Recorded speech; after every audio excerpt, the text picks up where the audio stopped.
একটু যদি আসেন যে তিনি এই পদ্মা সেতু প্রকল্পের নিরাপত্তা উপদেষ্টার দায়িত্ব পালন করেছেন দীর্ঘদিন।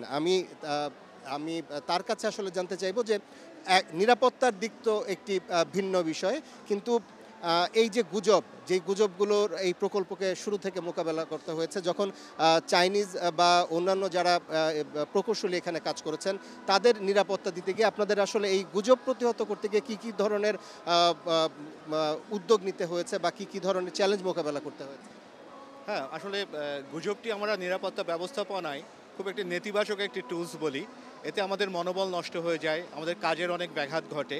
তো আমাদের চায়না রেলওয়ে মেজর ব্রিজ এখানে যে ওয়ার্কাররা এখানে কাজ করেছে, তারা সম্মুখ সারির যোদ্ধা ছিল। তো তাদের মনোবলটাকে ঠিক রাখাটাও একটা গুরুত্বপূর্ণ ব্যাপার হয়ে দাঁড়িয়েছিল।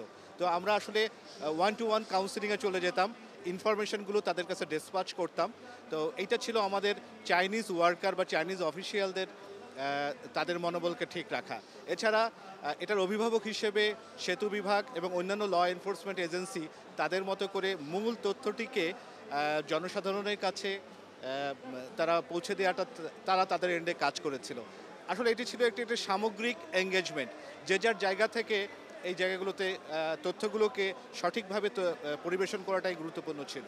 অনেক ধন্যবাদ আপনাকে। শুনছিলেন যে আসলে বিশাল এই প্রকল্প বাস্তবায়ন করতে গিয়ে কত ছোট বিষয়ে লক্ষ্য রাখতে হয়েছে এবং সেই প্রকল্পের আজকে শেষ হতে যাচ্ছে, সমাপনী হতে যাচ্ছে। যার আনুষ্ঠানিক উৎসবে যেই প্রধান অতিথি হিসেবে যোগ দিবেন প্রধানমন্ত্রী শেখ হাসিনা। যেমনটি আপনি শুরুতেই জানিয়েছেন যে 4:30 নাগাদ তিনি এখানে এসে পৌঁছবেন এবং তখনই এই আনুষ্ঠানিক সমাপনী উৎসবের, এই প্রকল্পের সমাপনী উৎসবের শুরু হবে। তো এই ছিল আমার কাছে পদ্মা সেতুর যে মাওয়া প্রান্ত সেখান থেকে সবশেষ।